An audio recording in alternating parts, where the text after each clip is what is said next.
شروع اللہ کے نام سے جو بڑا مہربان نہایت رحم والا ہے۔ آئیے چلتے ہیں آج کی کہانی کی جانب۔ میری دوستی سارا سے اس وجہ سے تھی کہ ہم ایک ہی محلے میں رہتے تھے اور اکٹھے اسکول جایا کرتے تھے۔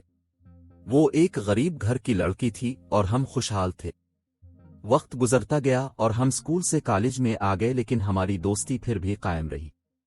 وہ اونچے خیالات رکھتی تھی، ہمیشہ ایسے خواب دیکھتی جو کبھی پورے نہیں ہو سکتے تھے، پھر بھی وہ خواب دیکھے جاتی۔ اماں میرا کسی کے گھر جانا پسند نہیں کرتی تھیں اور سارا کی ماں اسے سہیلیوں کے گھر جانے سے نہیں روکتی تھی، تبھی وہ زیادہ وقت میرے گھر میں گزارتی تھی۔ ایف اے کے بعد سارا نے کالج جانا بند کر دیا تھا۔ یہ اس کی مجبوری تھی، اس کے والدین کے پاس بیٹی کو تعلیم دلوانے کے لیے رقم نہیں تھی۔ مجھے اکیلے کالج جانے کی عادت نہیں تھی، لیکن اب اکیلی جاتی تھی۔ اس کے بغیر کالج میں دل نہیں لگتا تھا۔ کالج سے آنے کے بعد اماں سے اجازت لے کر سارا کے گھر چلی جاتی۔ ماں مجھے منع نہ کرتی کیونکہ ان دنوں میری سہیلی بہت افسردہ رہا کرتی تھی۔ کالج چھٹ گیا تھا اور اب اس کے والدین اس کی شادی کرنے کا سوچ رہے تھے، وہ بھی ایک ایسے لڑکے سے جو 8ویں پاس بھی نہ تھا اور نہ ہی خوبصورت تھا، جبکہ سارا کا خواب اعلیٰ تعلیم یافتہ اور خوبصورت نوجوان تھا، جیسا کہ ہر لڑکی کا خواب ہوتا ہے، اور اسے بھی یہ خواب دیکھنے کا حق تھا۔ جس لڑکے سے اس کے والد شادی کرنا چاہتے تھے وہ اس کی پھوپھی کا بیٹا واحد تھا۔ واحد پست سوچ کا نکما سا لڑکا تھا۔ معاملہ یہ تھا کہ اس کی منگنی بہت چھوٹی عمر میں سارا سے کر دی گئی تھی، لیکن جب اس نے 8ویں میں اسکول کو خیر باد کہہ دیا تو سارا کی ماں سوچ میں پڑ گئی۔ اس نے نند سے کہا، تمہارا لڑکا کم از کم میٹرک تو کر لے، اس 7ویں پاس کو کون نوکری دے گا؟ جب واحد کو پتا چلا کہ ممانی نے ایسا کہا ہے تو اس نے خاندان بھر میں کہنا شروع کر دیا کہ ماموں سلیم نے سارا کی شادی مجھ سے نہ کی تو میں اس کی شادی کسی اور سے بھی نہ ہونے دوں گا، بلکہ اس کے اور اپنے گھروں کو آگ لگا دوں گا۔ اس کی دھمکیوں سے سارا کے والد گھبرا گئے۔ ان کی اور لڑکیاں بھی تھیں بغیر جہیز کے جن کی شادیاں اچھے گھرانوں میں نہیں ہو سکتی تھیں۔ انہی دنوں ہمارے پڑوس میں ہمارے رشتہ دار آ گئے۔ ان کا لڑکا وقار انجینئر بن رہا تھا، اسے سوائے اپنی پڑھائی کے کسی سے سروکار نہ تھا۔ سارا نے جب وقار کو دیکھا تو بولی، رشنا کاش میری شادی تمہارے اس کزن سے ہو سکتی۔ میں نے جواب دیا کہ تمہارا منگیتر تو قسم کھا چکا ہے کہ اگر اس کی شادی تم سے نہ ہو سکی تو وہ سارے محلے کے گھروں کو آگ لگا دے گا۔ وقار مجھے بھی اچھا لگا، یہ عجیب بات تھی کہ ہم دونوں کو ایک ہی لڑکا پسند آیا تھا۔ سارا کو جو چیز پسند آتی وہ مجھ سے مانگ لیتی، لیکن میں نے اس سے کبھی کچھ نہیں مانگا تھا۔ پڑوس میں خالہ دانیہ کے آنے سے رونق ہو گئی تھی، انہوں نے ہمارے گھر اور ہم نے ان کے یہاں آنا جانا شروع کر دیا۔ وہ کافی باتونی مگر پیار کرنے والی خاتون تھیں۔ ایک دن میں خالہ دانیہ کے گھر گئی تو دیکھا وقار صحن میں بیٹھا ہے۔ خالہ نظر نہ آئی تو میں نے اس کو سلام کیا اور خالہ کے بارے میں پوچھا۔ وہ بولا کچن میں ہے، لیکن میں وقار کو دیکھ کر ایسی گھبرائی کہ اس کی بات کا جواب دیے بغیر گھر واپس آ گئی۔ اسی شام میں سارا کے گھر گئی، اس کو بتایا کہ آج وقار صاحب کے درشن ہو گئے ہیں۔ وہ بولی، تم اکیلی کیوں گئیں؟ ہم دونوں ساتھ جاتی تو کچھ بات بھی کرتے۔ اگلے روز وہ آئی اور میرے سر ہو گئی کہ خالہ کے گھر چلتے ہیں۔ مجبوراً مجھے اس کے ساتھ خالہ کے گھر جانا پڑا۔ وہ حسب معمول کرسی صحن میں ڈالے پڑ رہا تھا۔ میں چپ رہی۔ سارا نے اسے سلام کیا، اس نے جواب دیا، تبھی خالہ کچن سے نکلی اور ہمیں آواز دی۔ ہم خالہ دانیہ کی طرف چلی گئیں۔ اس کے بعد تو سارا کو وقار کے خواب آنے لگے۔ ان خوابوں کا گویا تانتا بندھ گیا۔ وہ روز ہی کہتی کہ تمہاری خالہ کے گھر چلتے ہیں۔ میں اسے سمجھاتی کہ روز روز جانا ٹھیک نہیں، بار بار جانے سے جانے وہ کیا سمجھ بیٹھے۔ میرے بار بار منع کرنے پر وہ چپ ہو گئی اور میرے سامنے وقار کا ذکر کرنا بھی چھوڑ دیا، مگر اس کے دل میں میرے کزن کے لیے ایک طوفان چھپا ہوا تھا۔ انہی دنوں اس کے والدین نے اس کی شادی واحد سے کر دی جو اس کو بالکل بھی پسند نہیں تھا۔ وہ والدین کے مجبور کرنے پر راضی ہو گئی۔ جس روز دلہن بنی ودا ہو رہی تھی بہت غمگین تھی۔ مجھے دکھ ہو رہا تھا کہ اس کی شادی اس کی مرضی کے بغیر ہو رہی تھی۔ اس کے چلے جانے کے بعد دن بہت بور گزرنے لگے۔ زبردستی میں نے پڑھائی میں دل لگا لیا۔ گریجویشن کے بعد ایسی اکتاہٹ ہوئی کہ سکون نہ آتا۔ والد से इजाजत ली और एक स्कूल में पढ़ाना शुरू कर दिया। एक रोज स्कूल से घर वापस आ रही थी कि बारिश ने या लिया लम्हों में तमाम भीग गई। संभल कर चल रही थी कि पानी से भरे रास्ते में फिसल ना पड़ूं, तभी वकार आता नजर आया। वो अपने कॉलेज से आ रहा था। मेरे करीब आकर सवारी रोक ली और कहने लगा, मैं घर जा रहा हूं, मेरे साथ आ जाओ वरना भीग जाओगी। मैंने इनकार कर दिया कि खुद चली जाऊंगी। कैसे जाओगी इतनी बारिश में? कोई रिक्शा कर लूंगी। अच्छा, रिक्शे वाला ज्यादा मोतबर है मुझसे। ठीक है, मैं तुमको रिक्शा किए देता हूं। उसने जरा आगे जाकर एक रिक्शा वाले को पकड़ा और मेरे पास ले आया। मैं रिक्शा में बैठ गई। उसने अपनी कार मेरे पीछे रखी। जब घर पर उतरी, जल्दी से अंदर चली गई। पलट कर नहीं देखा क्योंकि रिक्शे वाले को किराया इसने पहले से दे दिया था। घर आते ही एक बड़ी परेशानी ने इस्तकबाल किया। अम्मा जान बिस्तर पर पड़ी थीं, उनकी तबीयत खराब थी, वालिद घर पर न थे। अम्मा दमे की कैफियत में थीं। मेरे हाथ पांव फूल गए। तभी दौड़ी खाला दानिया की तरफ, वो मेरे साथ आ गईं। उन्होंने वकार को बुलाया और अम्मा को कार में डालकर अस्पताल ले गए। वकार ने भाग दौड़ की, बड़े डॉक्टर साहिब को लाया। कमरा भी मिल गया। अम्मा को ऑक्सीजन लगा दी गई, लेकिन उनकी हालत संभलने की बजाय बिगड़ती गई। खुदा की मर्जी में किसी का दखल, उनके बचने का कोई इम्कान नजर नहीं आ रहा था। मैं जोर जोर से रोने लगी। खाला जान और वकार ने मुझको तसल्ली दी, मगर मेरे दिल को सुकून कहा। बाबा मुझको तसल्ली देने की बजाय अम्मा की हालत देखकर खुद निढाल थे। वो अम्मा से बहुत प्यार करते थे। अम्मा को ऑपरेशन के लिए थिएटर ले गए, मगर वो जहान फानी से ही चली गई। मेरी भी जान निकल गई। बाबा दिल थाम कर बैठ गए। वो शरीक हयात की मौत की खबर बर्दाश्त न कर सके और कुर्सी पर ही इस जहान से चले गए। ये सच था। ऐसी मोहब्बत और ज़हनी हम आहंगी मियाँ बीवी के दरमियान कम ही देखने को मिलती है। सब उनके एक साथ इस दुनिया से चले जाने पर हैरान थे, और मेरी हालत का कौन अंदाजा कर सकता है जिसके माँ बाप एक साथ दुनिया से रुखसत हो गए हों। उनके इकट्ठे जनाजे जाते देखकर मैं खुद भी इसी लम्हे मर जाना चाहती थी। चंद दिन तो रिश्तेदार मेरे साथ रहे, फिर एक करके सभी रुखसत हो गए। सिर्फ दानिया खाला रह गईं। वो मुझे अपने घर ले गई, मगर मुझे वहां सुकून न मिला। मैंने कहा, खाला मुझे अपने घर पर रहना है। खाला ने मिस्त्री को बुलवाया और अपने और हमारे घर के बीच उठी दीवार में एक दर लगवा दिया। वो इसलिए था कि वो अपने घर में घरेलू फराइज अंजाम दें और दर खुला रहने से मैं भी अपने घर में खुद को अकेला महसूस न करूं। वो लम्हा लम्हा मेरी खबर रखती थीं। मामू और मुमानी कराची से मुझे लेने आए तो मैंने इनकार कर दिया कि मैं किसी सूरत वालिदैन का घर छोड़कर नहीं जाऊंगी। तभी मामू मुमानी और खाला दानिया ने फैसला किया कि मेरी शादी वकार से कर दें ताकि मैं जिंदगी भर अपने ही घर सुकून से रह सकूं। वकार अभी शादी न करना चाहता था। इसकी तालीम का आखिरी साल था, लेकिन वालिदैन की वफात के बाद मैं अकेली रह गई थी। उसका एहसास वकार को भी था। वो एक अच्छा इंसान था। ऐसा रिश्ता तो किसी खुश नसीब को ही मिलता है।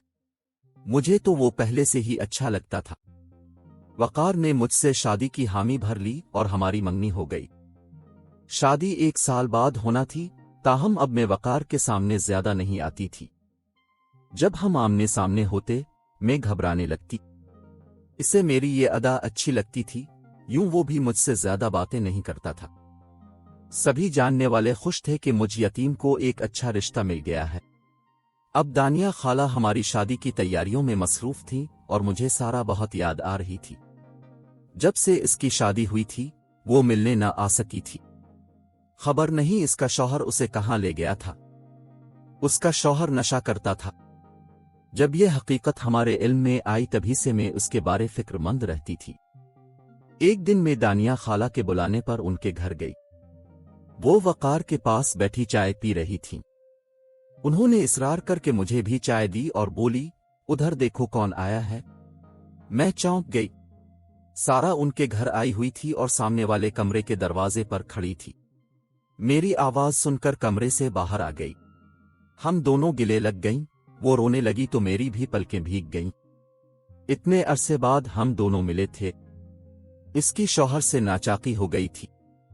एक तो ये गम था, दूसरा अब वाहिद ने इसको तलाक भी दे दी। वो बेघर हो गई थी, एक बच्चा उसके साथ था। मैं तो समझती थी कि वो अपने घर में खुश और आबाद है। दानिया खाला से इजाजत लेकर मैं उसको अपने घर ले आई। इसके बेटे बिलाल को प्यार किया, सारा को तसल्ली दी, खाना खिलाया। माँ बेटा दोनों भूखे थे, सारा के वालिद बूढ़े थे। दोनों बहनों की शादियां हो गई थीं। वालिद फौत हो गए तो इसकी माँ अपने भाई के घर चली गई। मुमानी ने सारा और उसके बच्चे को रखने से इनकार कर दिया। दोनों बहनोई भी सारा को अपने घर रखने से गुरेज़ां थे। अब इसका कोई सहारा न था जो कफालत करता। हम दोनों पर ही मुसीबत के पहाड़ टूट पड़े थे। वो मुझसे ज्यादा दुखी थी, हर तरफ से ठुकराई जा चुकी थी, सो मेरे साथ ही रहने लगी। मैं भी घर में अकेली थी, इसके आ जाने से रौनक हो गई। शुरू में तो हम दिन रात बातें करती रहती थीं। बचपन की यादें और जवानी के दुख सिक की बातें गोया खत्म ही ना होती थीं। एक दिन वो बोली, मुझे अच्छा नहीं लगता कि तुम पर बोझ बनूं। मैं कोई मुलाजमत ढूंढती हूं।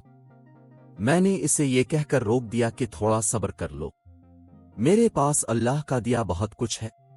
बाबा बैंक में काफी दौलत छोड़ गए हैं, तुम्हारे खाने से कम नहीं हो जाएगा। मुझे ये अच्छा नहीं लगता कि मैं घर में आराम करूं और वो मेहनत करे। मैं ये भी चाहती थी वो हर वक्त मेरे पास रहे ताकि मुझे तन्हाई महसूस ना हो। सारा को अभी तक इस बात का इल्म न था कि मेरी मंगनी वकार से हो चुकी है। वो अब भी उसका जिक्र चाहत से करती और इसे पसंदीदा निगाहों से देखती थी। तभी एक रोज मैंने सोचा क्यों ना वकार से कहूं कि वो मेरी बजाय सारा से शादी कर ले। एक मुतलका को और उसके बच्चे को सहारा दे दे जो छोटी सी उम्र में बाप की शफकत से महरूम था। मैं चाहती थी मेरी बर्बाद सहेली को घर की इज्जत और खुशियां मिल जाएं। दानिया खाला से तो ये बात कहने की जुर्रत न थी, तभी सोचा कि वकार से कहकर देखूं, शायद मान जाए। ये एक अनहोनी बात थी, लेकिन दुनिया में मुजिज़े भी तो हो जाते हैं। एक दिन वो अकेला बैठा था। मैं इसके पास गई और बात कहने की इजाजत तलब की। वो बोला, कहो, इसमें इस कदर झिझकने की क्या बात है। मैं मुद्दा लबों पर लाई तो वो हंस पड़ा और इसे मजाक समझा।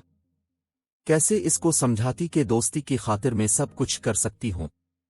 सोचती थी कि जब सारा को पता चलेगा कि जिस शख्स को वो पसंद करती है मैं इससे शादी करने जा रही हूं तो इस पर किया गुजरेगी। इसी सोच में सारी खुशी भूल जाती थी। एक दिन वकार ने मुझे चुप बैठे देखा तो बोला, कौन सी सोचों में डूबी हो। मैं तो सारा के मुस्तकबिल के बारे में सोचों में डूबी थी। वकार की आवाज पर कांप गई। अरे क्या हो गया है। वो मेरे करीब आ गया। बताओ क्यों परेशान हो। बेइख्तियार मेरे मुंह से निकला, वकार क्या तुम मुझसे मोहब्बत करते हो। हाँ, मोहब्बत करता हूं तभी तो शादी कर रहा हूं। अगर मैं तुमसे कुछ मांगूं तो इनकार नहीं करोगे। अगर तुम मेरी जान भी मांगोगी तो इनकार ना करूंगा। तुम मेरी सहेली सारा से शादी कर लो। ये सुनते ही कहने लगा, शायद तुम्हारी तबीयत ठीक नहीं है, अपने कमरे में जाकर आराम करो। मगर मैं ना मानी। वकार, अगर तुम इससे शादी कर लो तो इसको और उसके बच्चे को सहारा मिल जाएगा और मुझे उम्र भर के लिए सुकून मिल जाएगा। क्योंकि मेरी सहेली तुमको शादी से पहले भी पसंद करती थी और अब भी करती है। इससे ये मालूम नहीं है कि मेरी तुम्हारे साथ मंगनी हो गई है और ना मैंने इसे बताया है, वरना और ज्यादा दुखी हो जाएगी। ये सुनते ही इसका चेहरा गुस्से से सुर्ख हो गया। कहने लगा, तुम किस किस्म की लड़की हो। ये हर गज नहीं हो सकता। तुम मेरी मंगेतर हो और मैं तुमको पसंद करता हूं, फिर क्यों इससे शादी करूं। ये बात दोबारा मत कहना। इसको जलाल में देखकर मैं सहम गई। खाला दानिया का भी डर था, लिहाजा मैं अपने घर आ गई। एक बार बात मुंह से निकल जाए तो फिर उसका बार बार कहना आसान हो जाता है। अब जब भी वकार मुझे अकेला नजर आता, मैं इससे मिन्नत समाजत करने लगती कि तुम मेरी सहेली का सहारा बन जाओ। एक रोज उसने कहा, तुम भी तो अकेली हो, अगर मैं उसका सहारा बन गया तो फिर तुमको कौन सहारा देगा। मैं अकेली जरूर हूं मगर तालीम याफ्ता हूं, मुझे अच्छी मुलाजमत मिल सकती है। साहिब जायदाद हूं, वालिद साहिब का बैंक बैलेंस मेरे नाम है, कुछ तो है मेरे पास, इसके पास तो कुछ भी नहीं है। ये सब कुछ तुम इसको दे दो और तुम मेरे साथ आ जाओ। मैं क्यों तुम्हारी सहेली की खातिर अपनी दुनिया खत्म करूं? क्या तुम अहमक हो या मेरा इम्तिहान ले रही हो? अब जब वो बात सुनता कि एक मुतलका और उसके बच्चे को कौन अपनाएगा तो गुस्से में आपे से बाहर हो जाता। मुझे सारा का गम खाए जा रहा था। हर वक्त उसका उतरा हुआ बेरौनक चेहरा देखती तो उसकी उदासी मेरा दिल चीर देती। मैं सोचती कि पहले तो हम दोनों कितनी खुश रहती थीं। कोई गम हमारे करीब न फटकता था, अब हम क्या से क्या हो गए हैं। यही सोचें मेरे दिल को टुकड़े टुकड़े करने लगी थीं। एक रोज जब मैं वकार से बातें कर रही थी कि सारा ने मेरी बातें सुन ली। वो खामोशी से चली गई और हमें पता भी ना चला।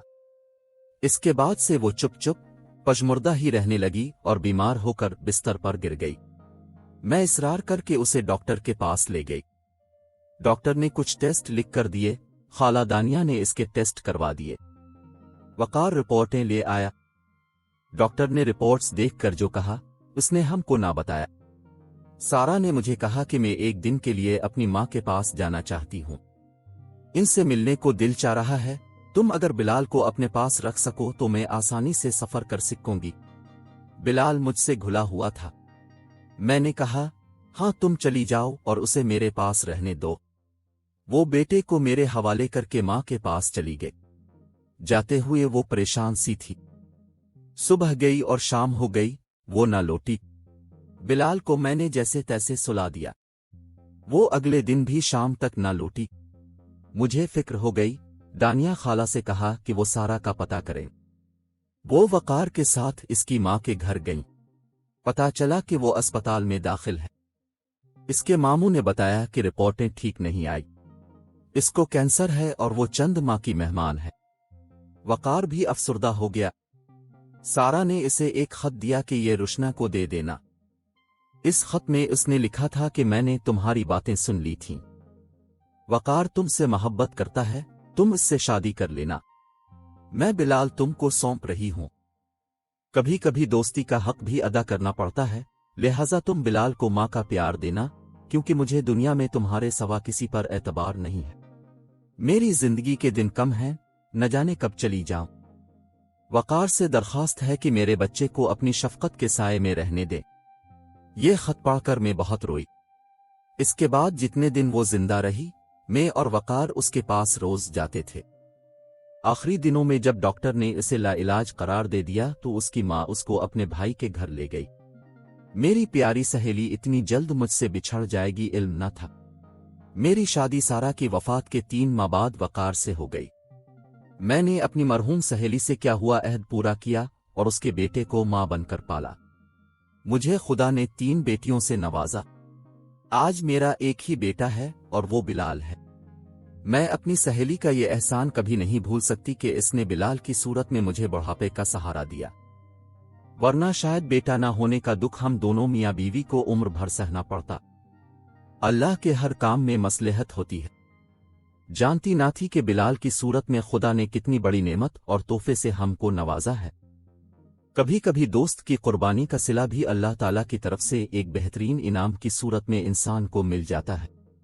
नाजरीन, ऐसी वीडियोस देखने के लिए हमारे चैनल को सब्सक्राइब करें। मुझे दीजिए इजाजत। खुदा हाफिज।